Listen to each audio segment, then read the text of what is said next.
정신 차리고 집중하여 남은 한 달 신앙의 벼락치기를 해보자 시리즈 세 번째 시간, 네가 낫고자 하느냐라는 제목으로 우리 하나님의 말씀을 나누도록 하겠습니다. 첫 번째 시간에는 잃어버린 자존감을 회복하는 시간이었고, 두 번째 시간에는 리빌업, 다시 한번 익숙함을 찢어보자라는 주제로 말씀을 나눴었는데요. 이렇게 우리가 시리즈를 하고 있지만 여러분, 가장 중요한 게 뭐냐면 우리의 마음입니다. 이것을 하고자 하는 마음이 우리 안에 있어야 된다라는 거죠. 벼락치기를 하고자 하는 마음이 있어야 벼락도 치는 거지, 마음이 없는데 여러분 어떻게 벼락을 칠 수 있겠습니까? 남은 한 달 동안 내가 은혜를 집중적으로 받고자 하는 마음이 있어야 우리가 기도의 자리에 나아갈 수 있는 것이죠. 또 예수님 자리에 자존감을 내가 갖고자, 그 자존감을 지키고자 해야 그것도 지켜지는 것이고, 또 익숙함을 한번 찢어 보려고 하는 마음이 있어야 찢을 수도 있는 것이죠. 먼저 그런 마음이 있어야 우리가 변화될 것이고 하나님의 역사도 일어날 줄 믿습니다. 우리 잠언 4장 23절, 너무나 유명한 구절이지만 같이 한번 큰 목소리로 함께 합독합니다. 시작. 모든 지킬 만한 것 중에 더욱 내 마음을 지키라. 생명의 근원이 이에서 남이니라. 마음에서 사람의 생명의 근원이 나온대요. 그러니까 생명, 우리 뭐 그런 것만 생각하지 마시고 이 삶을 살아가는 힘과 능력까지도 여러분 다 생각하시면 됩니다. 그러니까 우리가 어떻게 마음을 가지느냐, 내가 어떤 마음을 먹고 살아가느냐에 따라서 우리의 삶이 여러분 매우 달라진다라는 거예요. 내 마음에 따라서 내 삶이 생명력, 역동적으로 힘차게 움직이는 삶이 될 수도 있고, 반대로 내가 어떻게 마음을 먹느냐에 따라서 살아있으나 죽은 자와 같이 늘 힘이 없고 늘 처져 있고 늘 누워 있고 어떠한 선한 일도 능히 해낼 수 없는 삶이 될 수도 있다라는 것입니다. 이 말씀을 우리가 익히대로 알고 있으시겠지만 또 한편으로는 여러분 너무 놀라운 말씀이지 않습니까? 지금 내가 신음하고 고통하고 있는 이 상황에서 벗어날 수 있는 유일한 소망과 그 열쇠가 우리가 어찌할 수 없는 상황과 환경과 사람에게 있는 것이 아니라 내 안에 있다라는 거예요. 내가 가지고 있는 온전히 나의 것인 나의 마음, 그 마음에 우리의 삶의 열쇠가 있다라는 것입니다. 물론 여러분, 긍정의 힘과 같은 세상의 심리학을 말하는 것은 결코 아닙니다. 마음의 중심에 예수님이 계셔야죠. 예수님으로 인한 마음이어야 하고 예수님을 향한 마음이어야 합니다. 그러나 그조차도 역시 누구의 마음이다? 나의 마음이라는 거예요, 여러분. 예수님으로 인한 마음을 가져야 되고 예수님을 향하여 우리 마음이 생겨야 되지만 그 마음조차도 나에게 달렸다라는 것입니다. 내가 마음을 열지 않으면 아무 소용이 없다라는 거예요. 우리 계시록 3장 20절 말씀 같이 읽겠습니다. 시작. 볼지어다 내가 문 밖에 서서 두드리노니 누구든지 내 음성을 듣고 문을 열면 내가 그에게로 들어가 그와 더불어 먹고 그는 나와 더불어 먹으리라. 여러분, 우리의 마음의 문을 두드리는 존재는 엄청 많습니다. 세상의 성공 늘 우리 마음을 두드립니다. 명예, 칭찬과 인정, 돈, 쾌락, 안정적인 삶, 걱정, 금신, 두려움, 교회 오빠, 교회 누나 등 많은 존재들이 우리의 마음에 들어오고 싶어서 우리의 마음의 문을 늘 두드립니다. 문 좀 열어줘, 나 들어가고 싶어 하고. 그런데 여러분, 잘 열어주셔야 됩니다.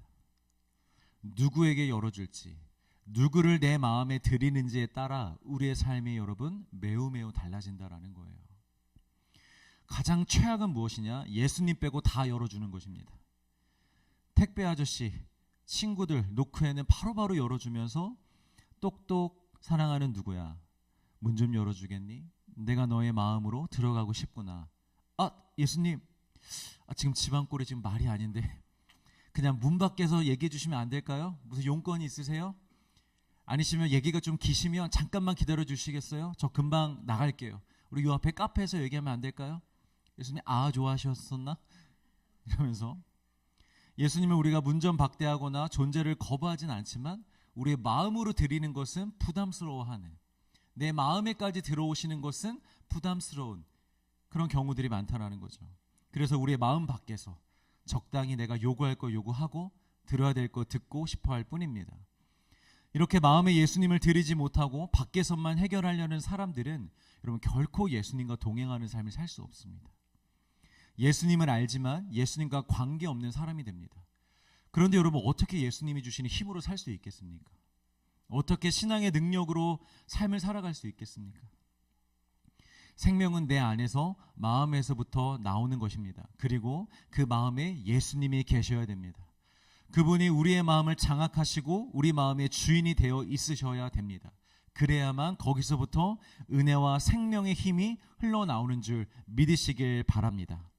자, 그러나 혹시 지금 우리의 마음의 상태에 예수님이 아닌 다른 것이 내 마음을 장악하고 있다고 할지라도, 또 내 마음에 예수님이 계시긴 하지만 그 자리가 매우 좁다고 할지라도, 그래서 이미 우리의 마음에 병이 들고 혼란스럽고 고통하고 있다고 할지라도 여전히 우리에게 소망은 무엇이냐면, 우리의 소망은 어디에 있냐면 우리의 마음에 있다라는 것입니다. 세상 소망은 다 사라지고 상황과 환경 주변에 아무것도 남지 않았다 할지라도 우리가 마음을 잃어버리지 않는 한, 이 마음을 포기하지 않는 한, 우리의 삶은 결코 끝나지 않는다라는 것입니다. 소망이 있음을 믿으시길 바랍니다. 오늘 본문의 이야기에 바로 그 내용이 등장합니다. 우리 1절과 2절 말씀을 같이 한번 읽어보겠습니다. 시작. 그 후에 유대인의 명절이 되어 예수께서 예루살렘에 올라가시니라. 예루살렘에 있는 양문 곁에 히브리 말로 베데스다라 하는 못이 있는데 거기 행각 5이 있고. 예수님께서 사역을 하시던 어느 날 명절을 맞이하여 예루살렘에 올라가시게 됩니다. 이때 당시의 명절은 단순히 빨간 날이 아니었죠. 그냥 쉬는 날이 아닙니다. 명절하면 각자의 삶을 멈추고 하나님 앞에 나와 제사를 지냄으로써 하나님을 더욱 기억하고 하나님을 더욱 기념하는 날입니다. 당시 몸이 10개라도 부족하실 만큼 사역으로 매우 바쁘셨지만 예수님은 새벽과 저녁에 기도드리는 것, 그리고 매 절기, 매 주일에는 안식일 등 하나님 앞에 나아가야 하는 시간에 있어서는 결코 타협이 없으셨습니다. 어떠한 일이 있어도 바쁘셔도 반드시 그 시간은 지키셨습니다. 우리가 건강하고 내가 원하는 몸을 만들기 위해선 어떻게 운동해야 되죠? 눈이 오나 비가 오나, 회식이 있나 회식이 없나, 또는 빨간 날이든지 아니든지 어떠한 핑계 없이 운동하는 장소에 매일 가서 운동을 해야만 우리가 원하는 몸이 나옵니다. 그렇죠, 여러분? 우리의 영혼이 정말 바로 서고 우리가 사모하고 소망하는 믿음의 능력으로 우리가 살아가기 위해선 여러분, 어떠한 핑계도 없이 우리 하나님 앞에 나아가야 됩니다. 하나님 앞에 나아가는데 자꾸 이유가 있고 핑계가 있으면 결코 우리가 소망하는 대로 우리는 살 수 없습니다. 결코 살 수 없습니다. 어떠한 핑계도 없이 하나님께 나아가야 할 때는 반드시 그 시간을 하나님께 드리고 우리의 모든 것을 하나님께 드리며 나아가야 한다라는 것이죠. 제가 얼마 전에 한번 말씀드렸었는데, 한 프로그램에서 배구 선수 김연경 선수가 감독이 되어서 선수들을 지도하는 그런 프로그램이 있었습니다. 그런데 그 프로그램에서 한 선수가 좀 헤매고 있었어요. 몽골 선수였는데 한국말도 잘 못 알아듣고 이게 잘 안 되다 보니까 이제 둘만 이제 대화를 하는 시간이 됐어요. 근데 이 김연경 선수가 그 몽골 선수에게 무슨 말을 하냐면 이런 말을 합니다. 야, 우리가 살면서 이유를 대잖아? 그럼 100가지 이유도 될 수 있어. 그런데 그건 루저 마인드야. 그럼 절대 큰 선수가 될 수 없어. excuse, 변명 찾으려고 하지 마. 그건 너에게 아무런 도움이 안 돼. 솔루션을 찾으려고 해봐. 어떻게든지 방법을 찾으려고 해봐. 그러면 큰 선수가 되는 거야. 여러분, 우리가 기도, 말씀, 예배 등 하지 않을 만한 이유를 찾으려면요, 100가지는 솔직히 오바고, 그래도 충분히 우리는 이유들을 찾을 수 있습니다. 얼마든지. 나 오늘 이래서 기도 못했어. 나 오늘 이래서 예배 못 갔어. 나 오늘 이것 때문에 말씀 못 봤어. 이렇게 우리가 얼마든지 이유를 다 찾을 수 있다라는 거예요.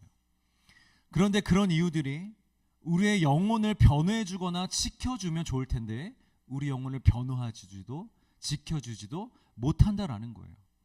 아무런 효력이 없는 just excuse, 그냥 변명일 뿐이라는 것입니다. 여러분, 변명이 아니라 방법을 찾으시는 자들 되시길 주의 이름으로 축복합니다. 어떻게 하면 내가 이런 상황에서도 예배에 나아갈 수 있을까? 어떻게 하면 내가 내게 주어진, 내가 정한 기도의 시간들을 지키며 살아갈 수 있을까? 어떻게 하면 내가 예수님을 날마다 따라가는 삶을 살 수 있을까? 늘 방법을 찾는 자들 되시길 주의 이름으로 축복합니다. 찾으라 그러면 찾을 것이요. 돈만 찾지 마시고 성공 찾지 마시고 여러분 하나님을 찾으시고 예수님을 찾으시고 예배를 찾으시고 그 방법들을 찾으시기를 바랍니다. 수많은 변명을 찾아서 적당히 신앙생활하면서 평탄한 삶, 복받는 삶을 살겠다는 헛된 기대는 이제 우리 다 버립시다. 어떤 상황에서도 하나님을 섬기고 예수님을 따를 수 있는 방법을 찾아서 우리 예배자로 순종하는 자로 살아가기를 간절히 소망합니다. 자, 바쁜 와중에도 예수님은 마땅히 시간을 내어서 예루살렘에 올라가셨습니다. 성 안으로 들어가기 위해서 한 문으로 가시는데요. 그 문은 어떤 문이었냐면 양문이라고 불리는 문이었습니다. 영어로는 sheep gate라는 말인데 말 그대로 성전에서 드릴 제사용 양과 짐승들이 성 안으로 들어가는 문이었습니다. 그런데 이날 예수님이 이 양문 쪽으로 오셨는데 사실 이게 평범한 상황은 아닙니다.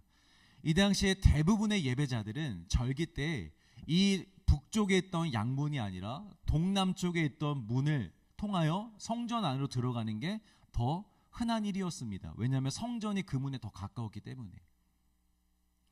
그런데 예수님은 이날 굳이 삥 성을 둘러서 북쪽 문을 통하여 들어가셨다라는 거예요.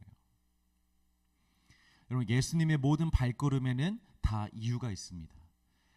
여기 바로 앞장 4장에 보면 예수님께서 유다에서 갈릴리로 넘어가실 때 보통 사람들은 가지 않는 사마리아를 통해서 가셨죠. 아무도 그 길을 통해 가지 않습니다, 유대인들은. 그런데 예수님은 그날 특별히 사마리아를 거쳐서 갈릴리로 올라가려고 하셨습니다. 여기에는 분명한 이유가 있었죠. 누굴 만나기 위해서? 한 여인을 만나기 위해서. 우물가에 있는 한 여인을 만나기 위해서 예수님이 발걸음을 하셨다라는 거예요. 또 그 외에 예수님이 가시고 행하셨던 모든 길들과 만남에는 다 이유가 있었습니다. 어느 만남, 어느 발걸음 하나 의도하지 않으시고 계획하지 않은 것이 없었다라는 거예요. 근데 이것이 우리에게 주는 의미가 무엇이겠습니까, 여러분? 우리 삶을 인도하시는 예수님의 인도하심에는 다 이유가 있다라는 거예요. 우리가 잘못 선택하여 얻게 된 결과나 우리가 불순종함으로 맺게 되는 그런 열매들 말고 정말 내가 의도하지 않았고 선택하지 않았는데 나의 삶 속에 갑자기 다가온 그 모든 상황들, 예수님이 그 상황들을 허락하셨다면 분명히 거기에는 의도가 있으시고 이유가 있으시다라는 것입니다. 지금은 우리 이해할 수 없습니다, 여러분. 이해하려고 노력하지 마십시오. 요셉도요, 그 수없는 고난을 당하면서도 그 모든 고난을 이해했던 것이 아닙니다. 어떻게 그걸 이해할 수 있습니까? 형들에게 매맞고 팔리고 종으로 팔려가고 감옥에 갇히는 그 삶을 어떻게 이해할 수 있겠습니까? 그러나 다만 여호와의 선하심을 인정하고 따를 뿐이었습니다. 그리고 나중에 알게 되었죠. 아, 이 모든 삶이 하나님의 계획하심이었구나. 때가 되면 모든 것을 알게 될 날이 옵니다. 모든 것이 밝히 드러날 날이 옵니다. 내게 왜 이런 삶을 허락하셨는지, 나의 삶이 어떻게 주님의 영광을 높여드리게 되는 것인지 다 알게 된다는 것이죠. 사랑하는 성도 여러분, 당장은 이해할 수 없는 삶이라 할지라도 우리 좌절하지 말고 선하신 하나님을 신뢰하고 기다리며 그저 주님을 잘 따라가는 자들이 되기를 소망합니다. 자, 예수님이 양문으로 발걸음을 옮기셨던 이유는 그 양문 옆에 있었던 베데스다라는 한 연못에 방문하시기 위함이었어요.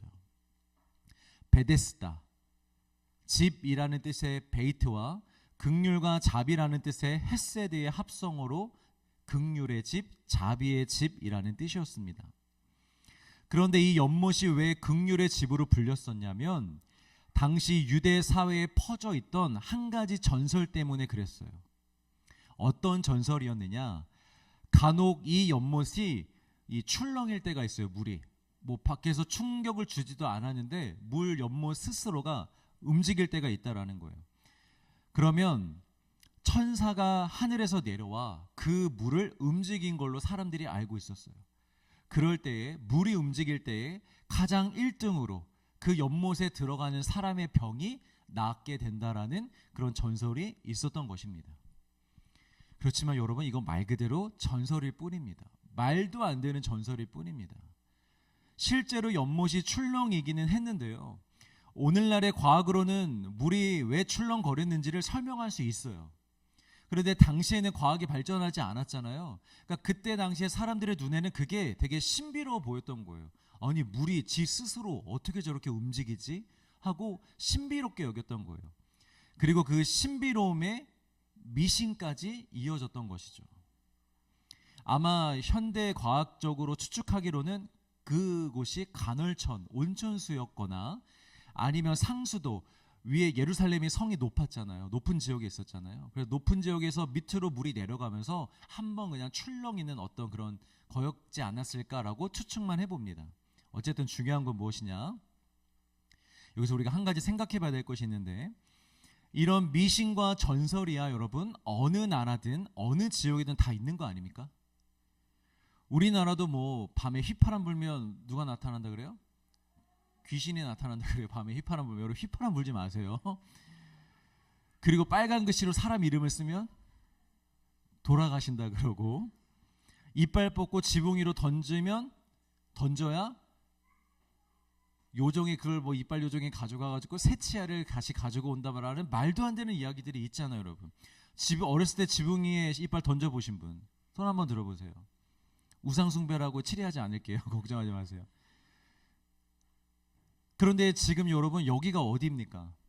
하나님을 섬기는 이스라엘이고, 그것도 거룩한 수도인 예루살렘 성으로 들어가는 그 입구입니다.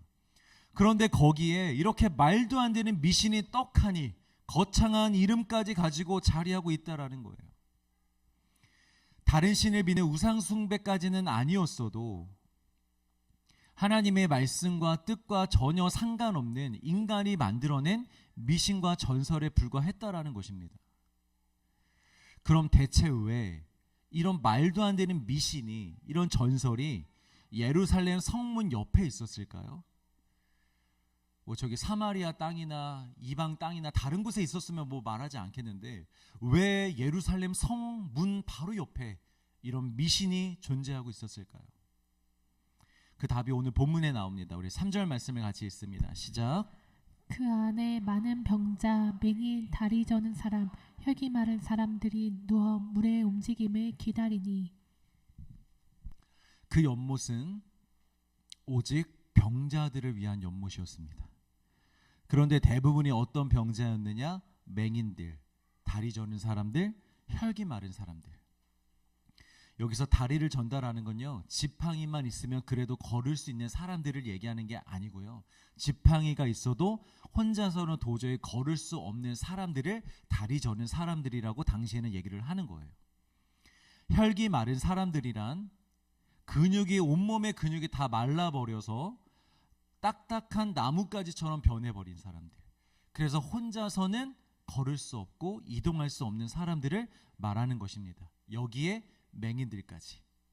즉, 이곳에 있는 사람들은 당시 사회에서 철저하게 소외되고 부정하다 여겨지며 스스로는 아무것도 할 수 없는, 삶의 소망이 다 사라져버린 사람들만 모인 곳, 그것이 바로 베데스다의 연못이었습니다. 당시에는요, 이런 병자들을 위한 종교적인 제도도 존재하지 않았어요. 종교 지도자들이 그들을 보면서 불쌍하게 여기고 긍휼하게 여기면서 축복해 주지도 않았고 기도조차도 해주지 않았습니다. 오히려 그 사람들을 저주받은 인생으로 규정하며 저리 가라고, 이 안에 들어오지 말라고 외면할 뿐이었습니다. 여러분, 그런 병자들에게 어떠한 소망과 희망이 있었겠어요? 몸의 상태도 정말 절망적이지만 가장 큰 절망은 사회적인 절망이에요. 아무도 나를 도와주지 않아, 아무도 나를 위해주지 않아, 아무도 나와 함께 해주지 않아, 오직 나 혼자만 있는 그런 상황, 이것이 가장 큰 절망이었을 것입니다.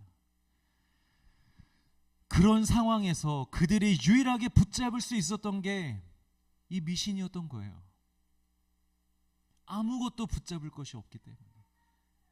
예루살렘 성이 있고 그 안에 성전이 있고 그 안에 하나님이 계시다고는 하는데, 우리에게는 허락되지 않은 하나님이시니 내가 붙잡을 수 있는 게 고작 이따위의 미신밖에 없었던 것입니다. 네, 터무니없는 거 알죠? 왜 몰랐겠어요, 여러분? 그곳에 들어가도 사람들이 나았겠어요? 피부만 좀 좋아졌겠죠, 온천수였다면. 근데 그거 말고는 병이 나았겠냐고요. 왜 모르겠습니까? 들어가는 사람들마다 병이 나와서 나오지를 않는데. 알죠, 터무니없는 거. 그럼에도 불구하고 남아있는 소망이 이 말도 안 되는 미신 하나였기 때문에 그거라도 붙잡고 있는 거예요. 하루 종일 거기에 가 있는 거예요. 이런 심정을 여러분 아십니까? 이게 소망이 아니라는 것을 알고 있는데, 터무니없는 일이라는 것도 알고 있는데, 그 거짓 소망이라도 내가 붙잡고 있지 않으면 정말 내가 붙잡고 살아갈 것이 단 한 개도 남지 않은 그런 절망적인 상황. 여러분, 사실 어떻게 보면 이들은 소망이 아니라 절망이 그들을 거기에 묶어두고 있었던 거예요. 소망이 무엇이 있었겠어요? 근데 압도적인 절망이 오히려 그들로 하여금 거기에 묶어두고 있었다라는 것입니다. 그리고 여러분, 여기서 우리가 처음에 가졌던 의문, 왜 거룩한 성 예루살렘 성 바로 앞에 이런 미신적인 연못이 존재했을까? 병자들은 그럴 수 있다고 쳐요. 원할 수 있다고 쳐요. 그런데 여러분, 안식일에 땅에 침 뱉는 것조차도 엄히 금하는 이 종교 지도자들이 그 성문 옆에 이런 말도 안 되는 미신의 연못을 왜 가만히 뒀을까요? 당장 철거하라고 명령하지 않았을까요? 저는 이 이유를 묵상해 보다가 이 병자들을 더 비참하게 만드는 이유였다라는 것을 깨닫게 되었습니다. 종교 지도자들은 이런 마음으로 연못을 내버려 둔 거였어요. 너희들에게 줄 하나님의 은혜와 영광은 없어. 이거라도 남겨줄 테니 이거라도 바라보면서 살아. 자신들의 백성들을 미신적인 신앙에 방치해 둔 것입니다. 성전 안에 들어보내고 싶진 않고, 기도해주고 싶지 않고, 축복해주고 싶진 않고, 버리고 싶은데 버릴 수는 없으니 그냥 너희들 여기서 너희들끼리 이것만이라도 붙잡고 소망하면서 그냥 그렇게 살다가 죽어 라는 마음으로 그 연못을 내버려 둔 거예요. 그리고 거기에 누가 있었느냐? 오늘 본문 5장 5절에 보니까 38해 된 병자가 있었다고 합니다. 제가 올해 한국 나이로 38살인데요. 제가 살아온 만큼을 이런 절망적인 상황 속에서 살았던 사람이었다라는 거죠. 그가 몇 년을 이 베데스다 연못에 있었는지는 모르겠습니다. 그러나 분명 꽤 오랜 시간 이곳에 있었던 것 같습니다. 이 사람은 맹인이 아니었기에 오랜 시간 봐왔을 것입니다. 물에 들어가도 아무도 병이 낫지 않는다는 것을, 단 한 명도 병이 나은 적이 없다라는 사실을 이 38년 된 병자는 알고 있었을 것입니다. 그럼에도 불구하고 좀 전에 말씀드린 것처럼 그래도 갈 수 있는 곳이 여기밖에 없기 때문에 여기에 계속해서 누워 있었던 것이죠. 그럼 병자에게 예수님이 다가가십니다. 그리고 오늘 본문을 다시 한번 읽어봅시다. 6절 시작. 예수께서 그 누운 것을 보시고 병이 벌써 오래된 줄 아시고 내가 낫고자 하느냐. 이 병자가 지금 어떻게 하고 있대요? 누워 있대요. 단순히 쉬는 시간이었다는 소리가 아니고 피곤해서 누워 있었다라는 것을 보여주는 것이 아닙니다. 그 마음에서 이미 소망과 희망이 다 꺾여져 있음을, 이젠 그 어떤 기대도 남아있지 않음을 누워 있었다라는 단어로 표현해주고 있는 거예요. 꼭 여러분들을 얘기하는 건 아닌데요. 제가 지금까지 사역하면서 이 앞에서 이렇게 설교를 하고 예배를 인도하면서 성도들의 얼굴을 다 보잖아요. 여러분들의 표정이 다 보입니다. 눈빛부터 다 보입니다. 그런데 간혹가다 어떤 성도들이 있냐면 예배 자리에 나왔는데 아무런 기쁨과 소망과 기대가 없이 그냥 무표정인 정도가 아니라 그의 영혼에 정말 아무런 소망과 기대 없이 내 인생은 이미 틀렸어. 난 안 돼. 기도한다고 뭐가 달라지겠어? 이런 마음으로 겨우 몸만 와 있을 뿐 영혼은 완전히 누워있는 상태의 성도들을 가끔씩 봅니다. 사실 그럴 때 어떻게 될지 잘 모르겠습니다. 어떤 말로도 위로가 되지 않을 것이며 어설픈 겉면은 오히려 성도의 마음을 더 닫게 만들 수 있다는 것을 알기 때문에 그때 당시에는 기도밖에 해줄 것이 없습니다. 그러나 우리 예수님은 다릅니다. 예수님은 어떻게 해야 될지를 정확히 아시는 분이십니다. 예수님이 뭐라고 하십니까? 네가 낫고자 하느냐라고 물어보십니다. 사실 여러분 이게요 굉장히 어이없는 질문입니다. 여러분 한번 병원의 중환자실에 가셔서 환자든 보호자든 누가 됐든지 한번 이렇게 말씀해 보시겠어요? 당신 낫고 싶으세요? 당신 가족이 낫기를 원하십니까? 너무나 당연한 질문을 여러분 한다면 오히려 이건 너무 무리한 질문입니다. 그들에게. 병이 오래되면 오래될수록 병원에 더 오랫동안 입원했으면 입원해 있을수록 그들에게 병이 낫기를 원하냐고 물어보는 건 굉장히 무리한 질문이죠. 그런데 예수님이 너무나 당연한 걸 물으십니다. 38년 된 아무도 도와주는 사람이 없는 이 병자에게 네가 낫고자 하느냐. 예수님은 왜 이렇게 물어보셨을까요? 38년 동안 병들었던 건 그의 몸만이 아닙니다. 그의 마음도 함께 병들어 있었습니다. 그래도 몸은 살아있기라도 하죠. 조금이라도 움직일 수라도 있죠. 그러나 그의 마음은 이제 아예 움직일 수조차도 없는 죽어버린 상태가 된 것입니다. 더 이상 삶을 기대하지 않는 마음, 더 이상 어떤 것도 꿈꾸지 않는 마음, 자신의 삶이 조금도 앞으로도 바뀌지 않을 것이라는 마음, 그렇게 절망으로 뒤덮여 잔잔하던 그의 영혼에 예수님이 돌을 던지고 계신 거예요. 평안에서 잠잠한 게 아니라 절망이라는 아주 무거운 것이 그 영혼을 덮어버림으로 말미암아 잠잠해져 버린, 죽어져 버린 그의 영혼에 예수님이 돌을 던지신 거예요. 아마 지금까지 이 사람의 마음에는 그 당시에 그 자리에 있었던 사람들은 누군가 와서 물을 흔들어 주길 바랐겠죠. 영적인 존재가 와서 물을 흔들어 줬으면 좋겠다 했겠죠. 그런데 예수님은 물을 흔드신 것이 아니라 그의 마음을 흔드셨습니다. 그의 잠자던 소망을 다시 이렇게 세우고 계신 거예요. 그래, 너가 오래도록 고통 속에 있었지. 그 긴 세월 동안 누구 하나 도와주는 이가 없었지. 그래서 아무 소망도 없으면서 여기가 터무니없는 곳이라는 것을 알면서도 네가 이 자리에 앉아서 있었지. 그런데 아들아, 지금 이 순간 소망하고 기대해. 너의 앞에 있는 나 예수는 너의 도움이며 너의 생명이야. 내가 지금 이 순간 너를 도와줄 것이고, 지금 이 순간 내가 너를 고칠 것이고, 지금 이 순간 내가 너를 살릴 거야. 그러니까 너의 마음을 먼저 일으켜봐. 그리고 그 마음으로 나를 받아들일 준비를 해봐. 이 모든 말이 담긴 한 문장이 바로 네가 낫고자 하느냐입니다. 여러분, 성경 어디에도요 마음이 없는데 바라지도 않는데 예수님께서 병을 고쳐주시는 기적을 행하신 적은 없습니다. 죽은 사람, 그리고 너무 아파서 말도 안 나오는 사람들은 그 가족들이나 친구들이 대신 고쳐달라고, 그들이 대신 그들을 대신하여 마음을 보였기 때문에 하나님이 그 마음을 통하여 기적을 일으키셨지, 그 어디에서도 마음이 없는 곳에 하나님이, 예수님이 기적을 일으키시는 않으셨습니다. 그럼 왜 이렇게 마음이 중요할까요, 여러분? 이렇게 고통하는 거 알면 그냥 고쳐주시면 되지, 왜 먼저 굳이 마음을 일으키셔야 될까요, 여러분? 믿음이 물이라면 마음은 물을 담는 컵입니다. 마음이 있어야 그 마음에 믿음을 담을 수가 있는 것입니다.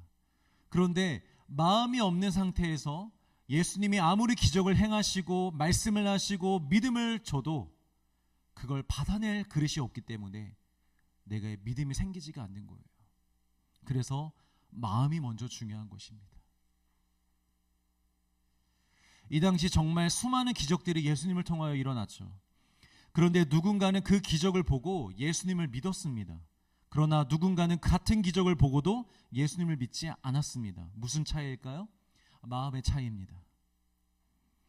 누군가는 정말 간절히 자신들을 구원할 메시아를 소망하고 기다리는 마음이 있었기 때문에 그 예수님을 보고 예수님을 받아들인 것이고, 누군가는 현재 자신의 삶에 만족해하며 내 삶 뭐 별로 문제 없는데, 난 이렇게 살아도 좋은데 굳이 내가 지금 예수님을 막 그렇게까지 믿어야 되나 하는 마음이었기 때문에 어떠한 말씀을 들어도 기적을 보아도 그 예수님을 담아낼 수가 없었던 것이죠.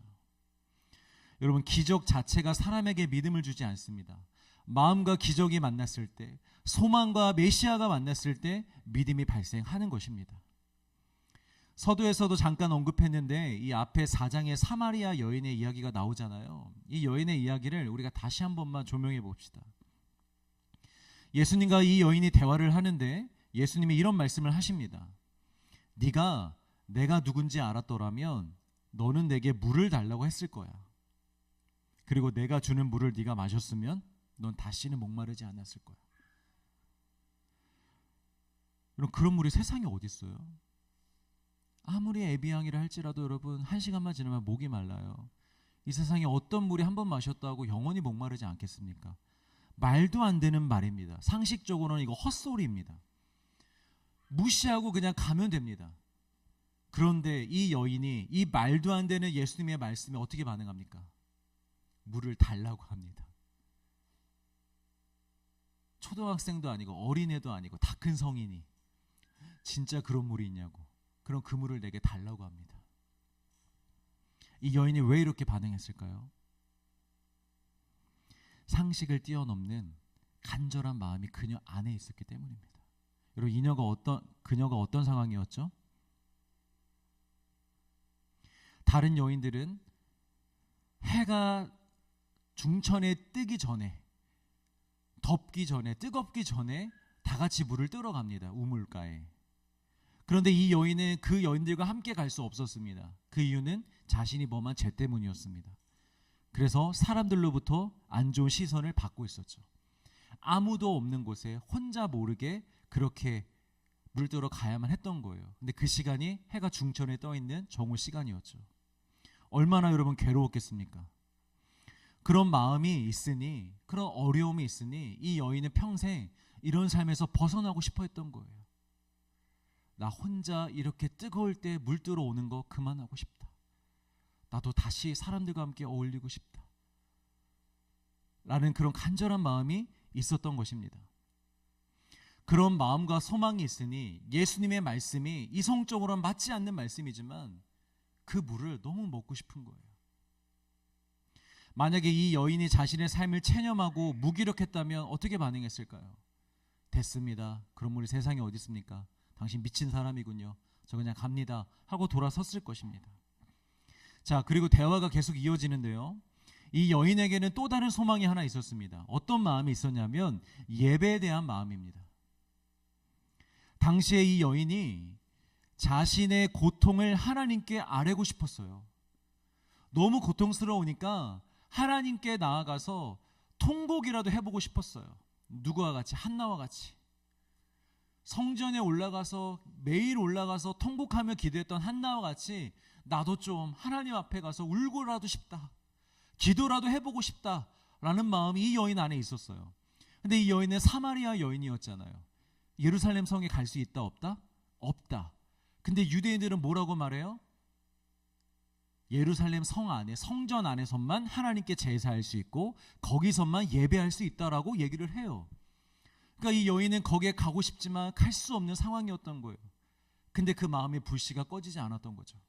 그래도 예배하고 싶어. 어떻게 하면 예배할 수 있을까? 어디로 가서 예배하면 내가 하나님께 나아갈 수 있을까?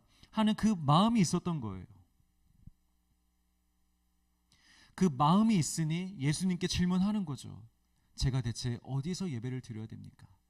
그때 예수님이 때가 오나니 그때는 장소 상관없이 영과 진리로 아버지께 예배할 때가 올 것이다.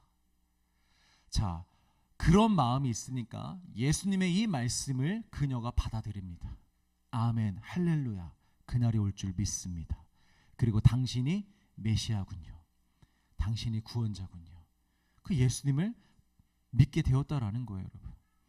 여러분, 사마리아 여인이요, 그 우물가에서 기적을 경험한 건 아무것도 없어요. 예수님 아무 능력도 행하시지 않으셨어요.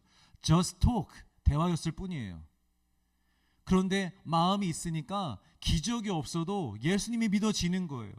마음이 있으니까 기적이 없어도 그 말씀이 이해가 되고 깨달아지고 내 말씀으로 받아들여지는 것입니다. 믿으시길 바랍니다. 마음이 중요합니다. 기적이 중요한 게 아니라, 우리 삶의 어떠한 변화가 중요한 게 아니라, 오늘 하루 내가 하나님께 나아갈 때, 하나님을 예배할 때 우리의 마음, 기도할 때 우리의 마음, 어떤 마음으로 기도하고 예배할 것인가, 여러분, 그게 가장 중요하다라는 것입니다. 말씀의 결론 맺겠습니다. 여러분들은 지금 어떠십니까? 혹시 이 38년 된 병자와 같이 오랜 세월 동안 지속되어 온 상처가 있으시지는 않으십니까? 또 신앙생활을 했어도 변화가 없는 그 모든 삶을 경험해 오면서 앞으로도 우리의 삶이 크게 달라지지 않을 거야 라는 그런 절망 속에 누워 계신 분은 없으십니까? 세상이 내 영혼을 만족시키지 못할 것을 알면서도 불구하고, 거기에서 아무리 발버둥 쳐도 해결되지 않을 것을 우린 다 알고 있음에도 불구하고 지금은 그러고 있는 것밖에는 달리 할 수 있는 게 없어서 그 자리에 머물고 있지는 않으십니까? 우리는 예수님을 따르는 것을 수도 없이 포기하지만 우리 예수님은 우리를 포기하지 않으십니다.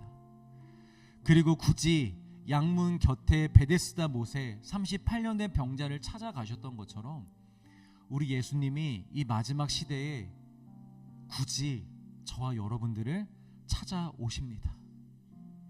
그리고 물으십니다, 여러분. 네가 낫고자 하느냐?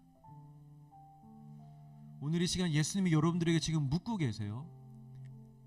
네가 살고자 하느냐? 사랑하는 딸아, 사랑하는 아들아, 너 정말 변화되고 싶니? 너 정말 거듭나고 싶니? 너 정말 믿음의 능력으로 살아가고 싶니? 너 정말 그 마음이 너의 안에 있니? 그 마음을 먼저 일으켜봐. 그러면 반드시 그 역사는 너에게 일어날 거야. 왜냐? 내가 바로 네 앞에 있잖아. 여러분, 마음을 놓지 마시길 바랍니다. 어떠한 상황에서도 여러분 마음 놓지 마시고 예수님을 기대하시길 바랍니다. 예수님을 믿으시길 바랍니다. 그 마음이 있으면, 그 마음이 살아있다면 예수님은 그 마음을 통하여 오늘도 우리 안에서 역사할 수 있습니다. 그리고 마지막으로 여러분, 제가 여러분들에게 질문하겠습니다. 여러분 정말 예수님을 따르고자 하는 마음이 있으십니까? 정말 하나님이 주시는 영적인 복을 받고 싶으십니까? 예수님과 동행하며 예수님을 위해 살고자 하는 마음이 있으십니까? 그 마음이 없다면, 전부가 아니라면 우리 아무리 말씀 듣고 예배를 드려도 여러분 우리는 얻을 수가 없습니다. 두 마음은 안 됩니다. 네, 뭐 그런 마음도 있습니다. 이거 안 됩니다, 여러분. 이 마음이 하나가 될 때, 한 마음이 될 때, 그래서 주님, 내가 오직 예수님만을 원합니다라고 고백할 때 예수님을 만나게 될 것이고 우리는 예수님의 영광을 보게 될 줄 믿습니다. 사랑하는 성도 여러분, 우리 먼저 마음을 일으킵시다. 우리의 마음을 돌아보고 그 마음을 다해 하나님께 나아갈 수 있기를 주의 이름으로 축복합니다.